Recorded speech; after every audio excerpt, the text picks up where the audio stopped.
So how do you think a site like Butterfly can help moms today? I think, well, first of all, I can't wait to like check out all of the little things. I want to know what I need to wear to work now. I need, if I'm panicking about something, about maybe not being, being exactly comfortable with leaving my child at home. I can talk to other women who are going through the same thing and that anxiety thing, and I can be there to support me. Or if, if this was the first time going back to work, I wish I had this site when I was going back for the first time, because I could have talked to other women going through the same thing, and they could have said, look, you know what, it's not the worst thing in the world.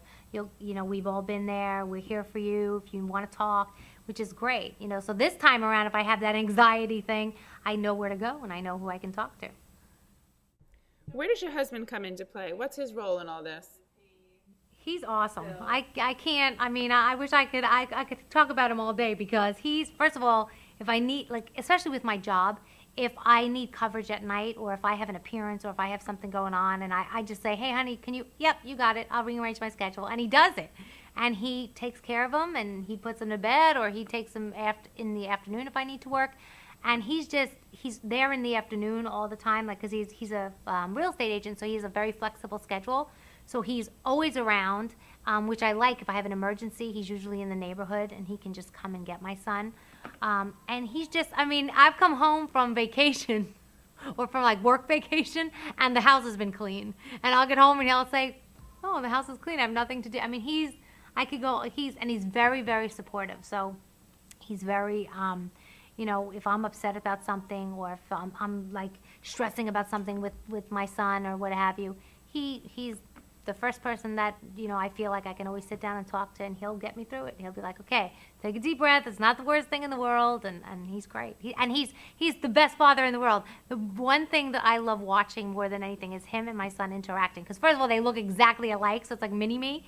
And I love watching, my son sit on his shoulders, or if they're holding hands walking down the street, and just the interaction between them. It makes me all teary-eyed watching it. It's so cool. So you couldn't do it without him? No, I couldn't do it without him. God bless everyone who's a single parent out there, because they make it work and they do it. But I don't know how I would do it without him. I tell him that all the time. I don't know how I would do this without you. Have there been any women in your business and in your career that have been inspirational to you? Probably we work with someone right now who's a program director here at the station, Sharon Daster. I've been friends with her since, she first moved here from Texas. And we did a show together, and I watched her work her way up.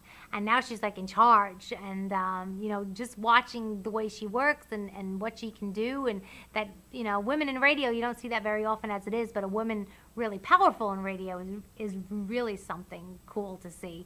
And so she would be one of my inspirations here. And she juggles work and family as well? She actually, no, she's not married. Not yet. I know she's, she'll get there, but right now she's very career-oriented.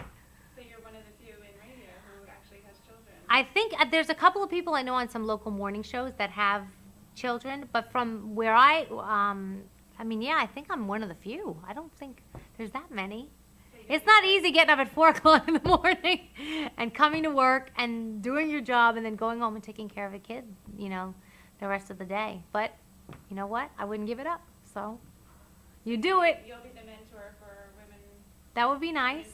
That would be nice.